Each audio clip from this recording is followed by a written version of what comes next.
상속 분쟁의 해법 첫 번째 시간입니다. 오늘은 대습 상속에 대해 알아보겠습니다.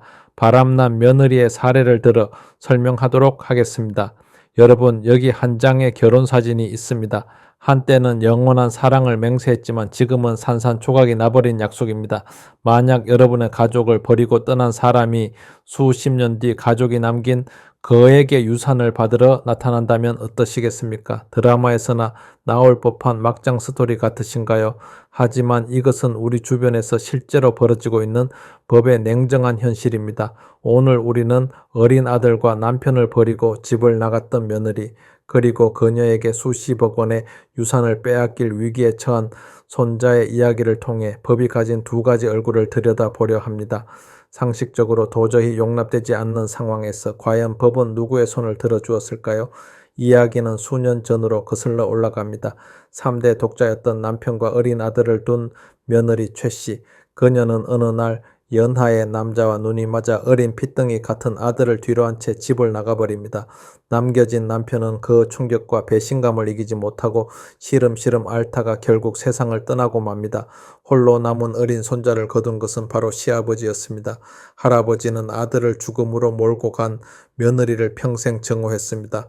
손자를 볼 때마다 입버릇처럼 내가 죽어도 내 어미는 절대 용서 못한다고 되뇌곤 했죠.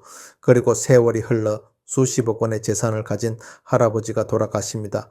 그런데 장례식장에 믿을 수 없는 불청객이 나타납니다. 바로 수년 전 가족을 버리고 도망갔던 며느리 최 씨였습니다. 그녀는 뻔뻔하게도 이렇게 요구합니다.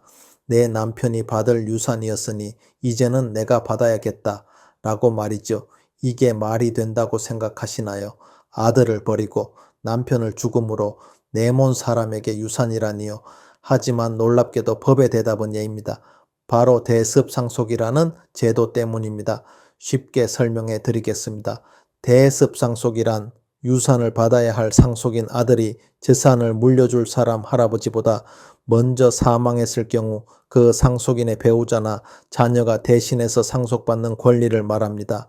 원래는 갑작스럽게 가장을 잃은 가족들의 생계를 보호하기 위해 만들어진 일종의 안전장치입니다. 그럼 어떤 조건이 맞아야 이 대습 상속이 가능할까요? 우리 민법을 보면 딱 두 가지 조건이 있어요. 첫째, 원래 상속인이었을 아들이 재산을 물려줄 할아버지보다 먼저 사망해야 하고요. 둘째, 상속을 주장하는 며느리가 사망한 아들의 법적인 배우자여야 합니다.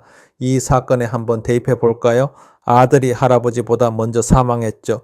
첫 번째 조건 통과. 그리고 최 씨 며느리는 남편이 죽었을 때 법적으로 이혼한 상태가 아니었어요. 그냥 배우자였던 거죠. 그럼 두 번째 조건도 통과와 두 조건이 모두 딱 맞아떨어지는 겁니다. 그리고 이게 뭐 최근에 생긴 이상한 법 해석이 아니에요.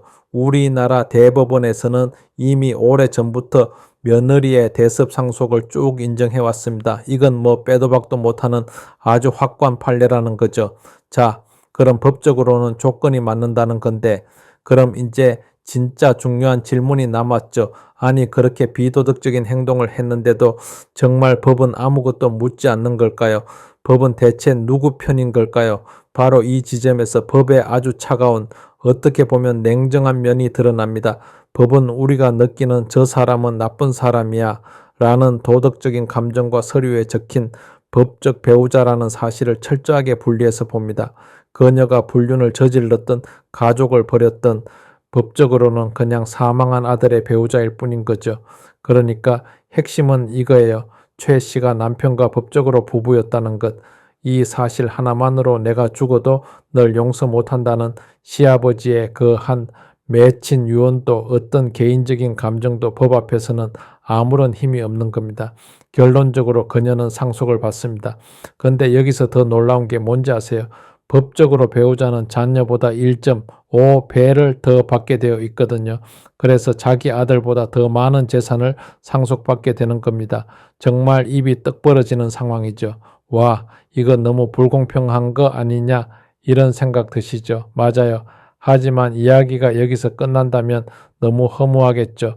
다행히도 법에는 또 다른 길이 있습니다. 손자에게 아직 반격의 카드가 남아있다는 거죠. 일단 상속재산 자체는 그녀의 승리로 끝나는 것처럼 보이죠. 하지만 이제 싸움의 판이 바뀝니다. 돈 문제가 아니라 엄마로서의 자격, 즉 친권 문제로 넘어가는 거죠. 그리고 이 싸움에서는 오히려 그녀의 과거가 아들에게 아주 강력한 무기가 됩니다. 아들은 이제 가정법원에 소송을 낼 수 있어요. 우리 엄마는 나를 버리고 떠났고 아버지에게 큰 상처를 줬으니 엄마로서의 자격, 즉 친권이 없습니다. 그리고 내가 받은 상속 재산을 엄마가 관리하게 할 수 없습니다. 라고 주장하는 거죠. 자, 여기까지가 이 복잡하게 얽힌 가족 드라마의 전말입니다. 그럼 이 기막힌 사건이 우리에게 진짜로 말해주고 싶은 건 뭘까요? 핵심을 한번 짚어보죠. 첫째는 이거예요. 상속의 세계에서만큼은 그 사람이 얼마나 착하게 살았냐, 나쁘게 살았냐 하는 도덕적인 문제보다 서류상에 찍힌 법적 관계가 훨씬 더 중요하다는 냉정한 현실입니다. 하지만 그렇다고 법이 그냥 바보는 아니라는 점도 보여주죠. 무책임한 행동이 상속받는 것 자체를 막지는 못했지만 결국 엄마로서의 권리나 재산을 관리할 권리 같은 다른 중요한 것들은 잃게 될 수도 있다는 걸 명확하게 보여주는 겁니다. 결국 이 사건은 우리 모두에게 하나의 큰 질문을 던지는 것 같아요. 법의 차가운 논리와 우리가 가슴으로 느끼는 정의감, 이 두 가지가 정면으로 충돌할 때 과연 우리는 어떤 가치를 더 중요하게 생각해야 할까요? 여러분의 생각은 어떠신가요?